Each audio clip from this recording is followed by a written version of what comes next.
I had my birthday, and it was interesting to see how far I've come. When I was 16, I couldn't even see myself as a 22-year-old. Maybe it's just me.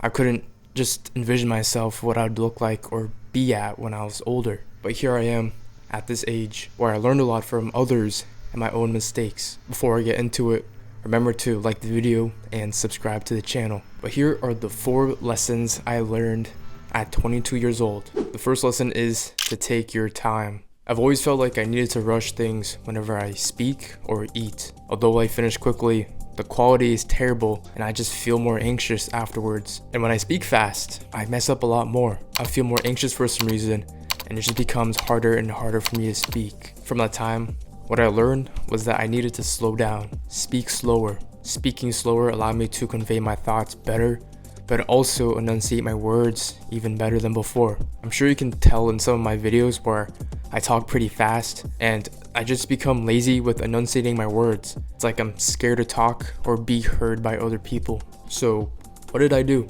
Stop, be patient, take a deep breath, and speak slowly. Eating quickly is also a bad habit that I have that you may have as well. You devour your meal in seconds without chewing as much as you should. I get it, but I feel more grounded when I take my time. It's like when I eat, I'm trying to figure out the texture, the taste, and if I actually like the food. Taking your time applies to everything, at least with being patient. When you're creating something, you can't expect immediate results. For example, when I make these videos, I can't expect to get so many views because my channel is small. The history of this channel also proves that because I've been creating content for more than 2 years now and the growth has been slow. So with all the things I do, I can't expect immediate results. But I learned to be patient by focusing on the inputs because that's all I can control. The second lesson is you need to take initiative. Back in the day, I've always waited for things to come to me. For a job, I somehow expected recruiters to hit me up. For money, I've always expected it to flow after making content, but that's not the case. If you want something, you have to put the work towards it. When I was looking for a job, I had to put myself out there. I spoke about this in the past videos, but 2 years ago when I was looking for a job, I needed it and I didn't think that would come to me, so I had to come to realization that I had to go door to door, go to all of the local businesses around me and ask, hey, do you have any openings? Things like that. And during that process, I had many rejections because the summer season is slow, but somehow it felt good. And that's because I was out of my comfort zone by asking people, but also learning how to handle that rejection. I like to tell myself that it's better to know the answer than guessing what the answer is. For example, if you like a girl and you want to ask her out, it's better to ask her out than assume that she doesn't want to go out with you.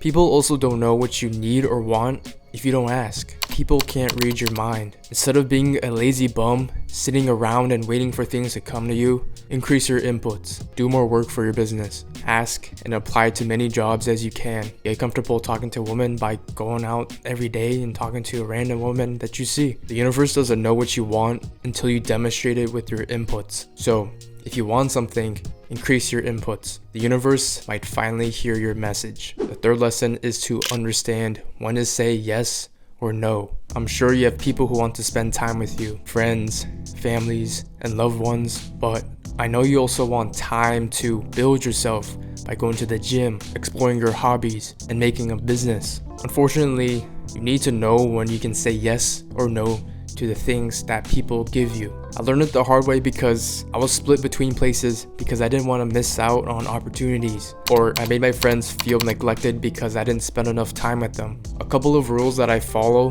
when I'm trying to give time to other people are, does this event reap positive or negative outcomes? And how much time did I actually hang out with them? Usually if it's a party, I won't go. But if it's a chill hangout that we watch a movie or we just talk, then I would go. I also determine how much time I've already spent with that person, but usually it's not enough during that month. So at least try to hang out with my friends twice a month. With that being said, you need to determine what you can say yes or no to. Reflect upon what you value or prioritize. Your time is precious and your business can't wait either. The fourth lesson is that you need to prioritize your health. These past 2 semesters, I've neglected my health. I was sleeping less than 6 hours a night. I was drinking a crap ton of caffeine. I was stressed. I was snacking and I was gaining a little bit of weight. My athletic performance hindered as well. I ran crap times. I could make the excuse that school, work, or track was taking up all my time, but I honestly wasn't optimizing my schedule. I wasn't focused with my work, nor did I take breaks to regenerate my energy,